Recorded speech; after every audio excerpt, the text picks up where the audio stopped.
1918 میں اسرار خودی کا دوسرا حصہ رموز بے خودی شائع ہوا تھا۔ یہ کتاب فارسی زبان میں ہے اور اس کا ترجمہ کیا ہے کوکب شادانی نے۔ میں نے اس کتاب کو سمجھنے کے لیے اقبالurdubloگ.com اور مختلف تشریحات پڑھی ہیں اور ان سے ترجمہ کر رہا ہوں، تو سارا کریڈٹ ان سب کو جاتا ہے، کوکب شادانی کو، ڈاکٹر خواجہ حمید یزدانی کو اور فرہنگ کو اور پروفیسر حمید اللہ شاہ ہاشمی۔ تو میں نے ان تمام مختلف لوگوں سے پڑھ کے سیکھا ہے۔ شکریہ۔ کہ تو خود خاتم اقوام ہے، تجھ پہ ہر آغاز کا انجام ہے، رتبہ نبیوں کا تیرے پاکوں کا ہے، دل فقط تیرے جگر چاکوں کا ہے، تو شہید حسن ترسا زادہ ہے، تو راہ کعبہ سے دور افتادہ ہے۔ علامہ اقبال ان اشعار میں ملت کے لوگوں کو خطاب کر رہے ہیں۔ پہلے شعر میں سورہ مائدہ کی آیت 3 کی طرف اشارہ ہے، جس میں اللہ تعالیٰ نے کہا کہ آج کے دن ہم نے تمہارے لیے دین کو مکمل کر دیا اور تم پر تمام نعمتیں پوری کی اور دین اسلام کو تمہارے لیے پسند کیا۔ حضرت صلی اللہ علیہ وآلہ وسلم اس دنیا کے آخری نبی تھے۔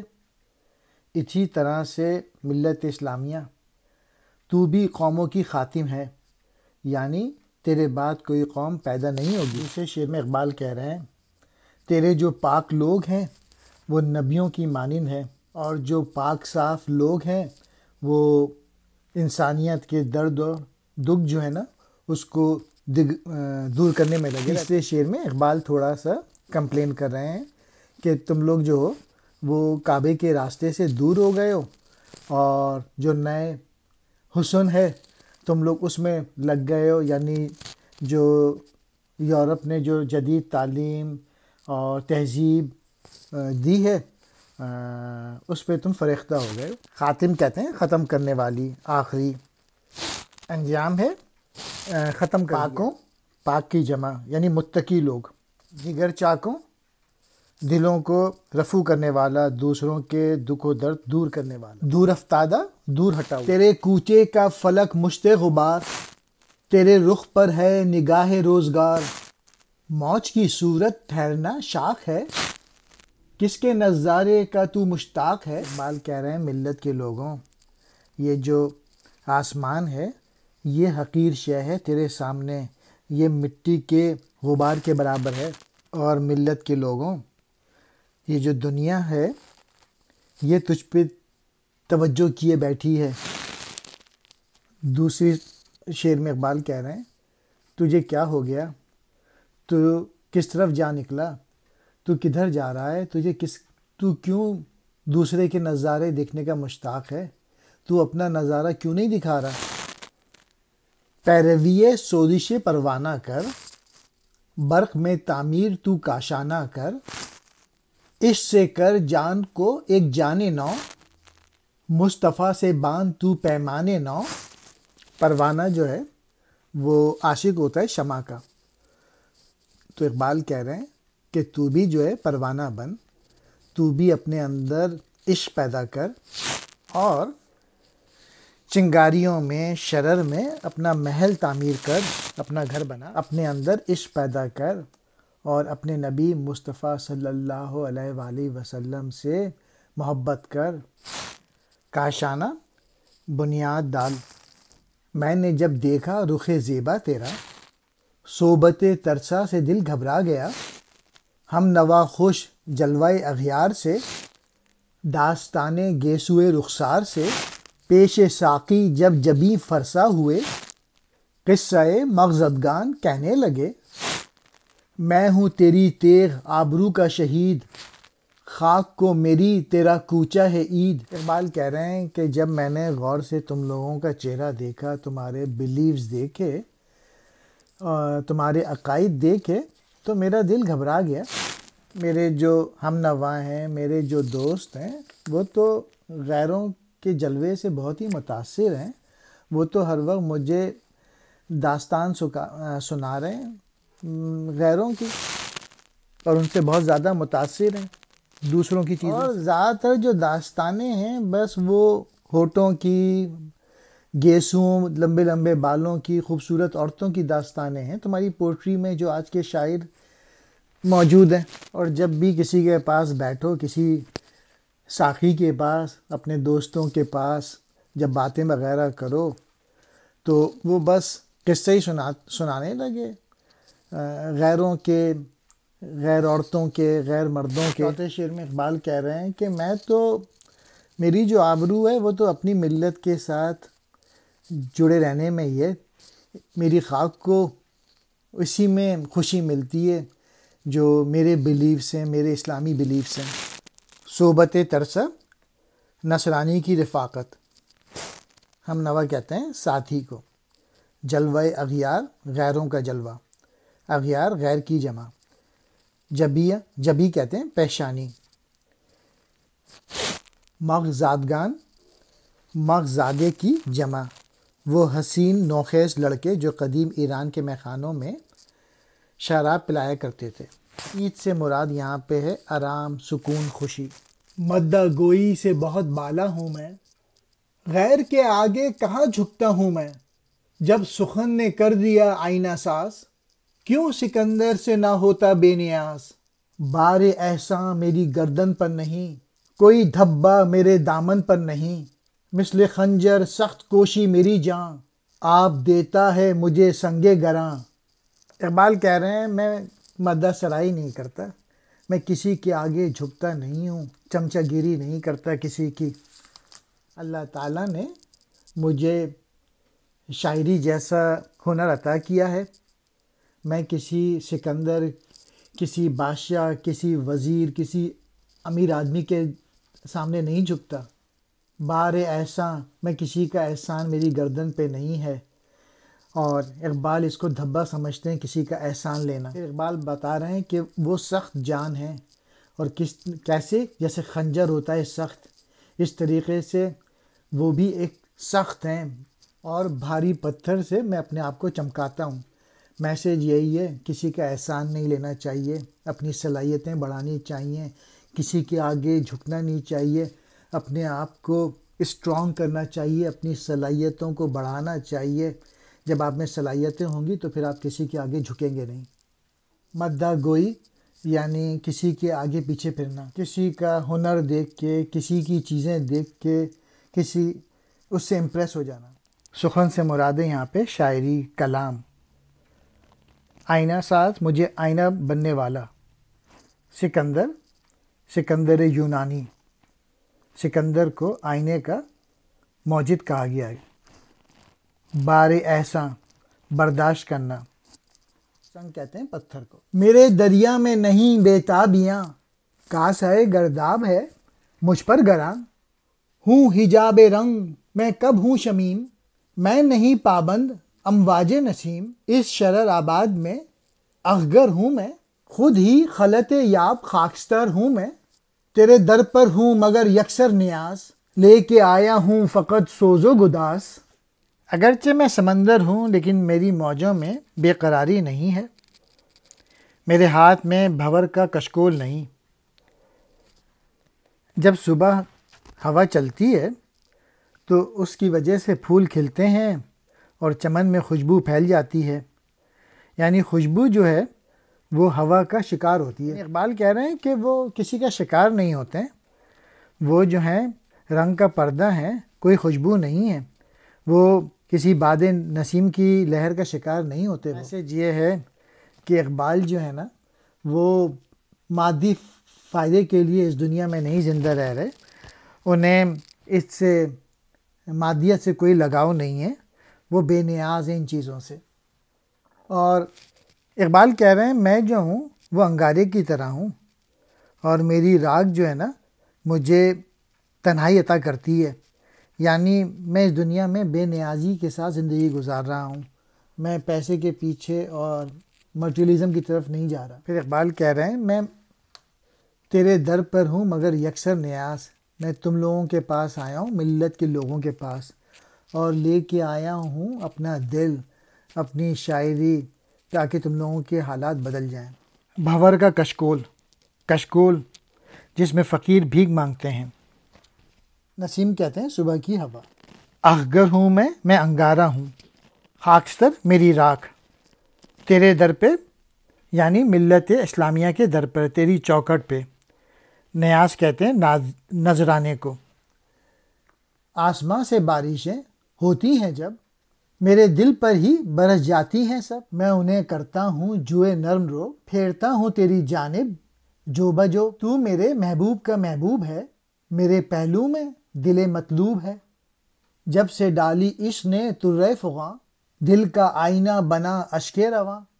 نازش سینہ جو تھا میرے لیے، پیش کرتا ہوں وہ آئینہ تجھے، تاکہ اپنا چہرہ اس میں دیکھ لے اور اپنی ذات کا قائل بنے۔ قصہ پارینہ بن جائے چراغ، تازہ ہو جائیں تیرے سینے کے داغ۔ کہہ رہے ہیں آسمان سے پانی ٹپک رہا ہے اور وہ پانی میرے دل پہ لگاتار گر رہا ہے، یعنی نئے نئے خیالات، نئی سوچیں ان کے پاس آ رہی ہیں اور ان کا دل جو ہے وہ بے قرار ہو رہا ہے۔ اقبال کہہ رہے ہیں جب یہ پانی آتا ہے تو پھر سمندر میں گرنے سے پہلے وہ مختلف ندیوں میں جاتا ہے اور پھر ندیوں سے مختلف کھیتوں میں، تاکہ وہاں پہ چیزیں اگیں۔ اسی طریقے سے جو خیالات ان کے پاس آ رہے ہیں وہ ان کو ہماری طرف لے کے آ رہے ہیں، ہم لوگوں کو پاس کر رہے ہیں وہ خیالات، وہ سوچیں، وہ جذبے